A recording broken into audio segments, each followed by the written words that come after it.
Hi, today we're going to be learning how to make paper mask.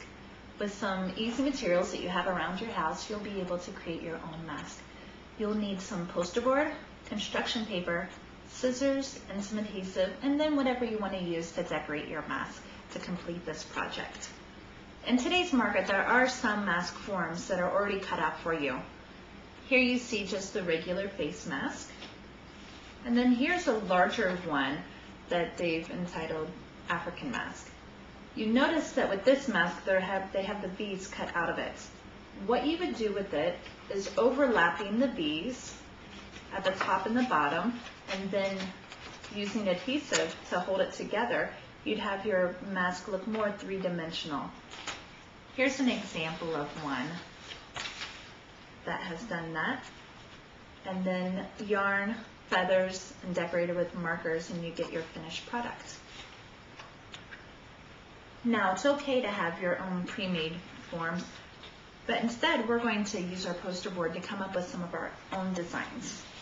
When you're working with the poster board, to keep it symmetrical, the same on both sides, you want to fold your poster board in half. Remember that the middle of the poster board where it's folded is going to be the middle of your face. So when you're cutting it, you don't want to be having the nose on the open end, or else you'll end up with two mask halves instead of one altogether. So you want to have your paper folded in half, and then you want to think of what your design is going to be. Here's one that I've done. I did kind of a zigzag pattern along with some ears. It could be like a cat or anything really once you decorate it.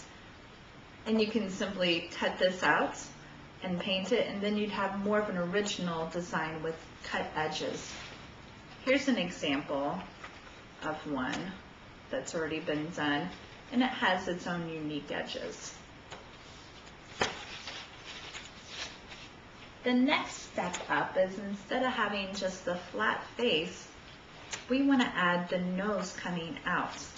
So here's the design, and you see this really long piece here. This is actually going to be a nose that's going to stand out from the mask. So I still have that fur design on the edges. I have the ears cut out, and then the long piece here is going to be part of the nose. Now, these templates will be available on the website multiculturalmask.com, and you can find them in lesson 2. Now I have the design drawn out here, and then here's one that has already been cut out. And you see that I have an eye here. I will show you how to do these eyes later on. When you open up the mask, the nose piece, you're going to fold it down and then do a reverse fold. The extra pieces here can be tucked underneath, and then you can use glue there, and that's going to make your nose pop out more. Now you can imagine when you're working with this nose, you do need to keep the part that is close to the top of the face more narrow, because it's going to be going between the eyes. If you have it too wide, it's going to cover up your eyes, and then you wouldn't be able to see through your mask. So you do want to make sure that you keep this narrow, but as far as the top of it, you can really change up your design and give it any kind of nose you want. If you want it to be more of a round nose, kind of like a clown, or maybe you want to make this part really long and skinny, and it could be part of a trunk for an elephant mask. So it's really up to you how you create the nose on it, just making sure that it is narrow where it goes between the eyes. Now on the ears, you notice that there was lines that you would cut there. To make the ears curve more, you're going to take the piece that's cut, slide it behind, and that's going to pull your ear forward. So all you do, take the piece that's cut, slide it behind, and it will pull the ear forward to make it look more three-dimensional. And here is one of the finished tiger mask that I did with it once it's all been decorated. And for the whiskers, all I did, my scrap pieces that I had left over, I cut little slices right in here, and I slid tabs inside and taped it on the back. Now let's focus on ways that we can make the eye openings. Now if you just wanted regular eye openings like this, you could just use your scissors and cut through it to have your open eyes. But to make the eyes stand out even more, I'm going to show you two different techniques to where either eyelashes or eyelids are flipped up. This first one is the letter J.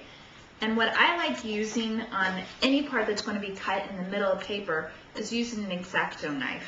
Remember when you're using X-Acto knives that you do need to have padding underneath so that you're cutting the paper but not the table underneath. So when you're cutting this, just go right along your line.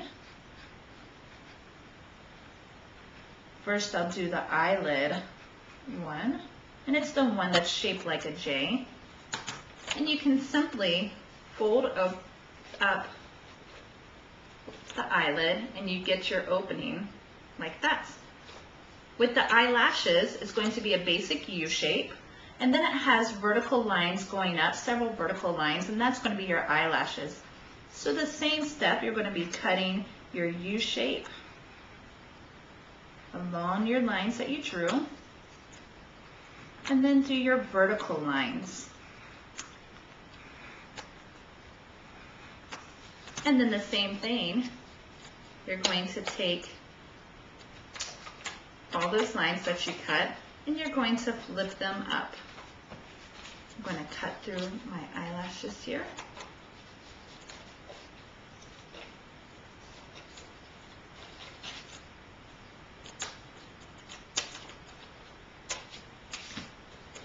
And then you just curl them up. If you want to have them have more of a curly look, you can use a pencil or anything round and skinny to hold up your eyelashes, just like that.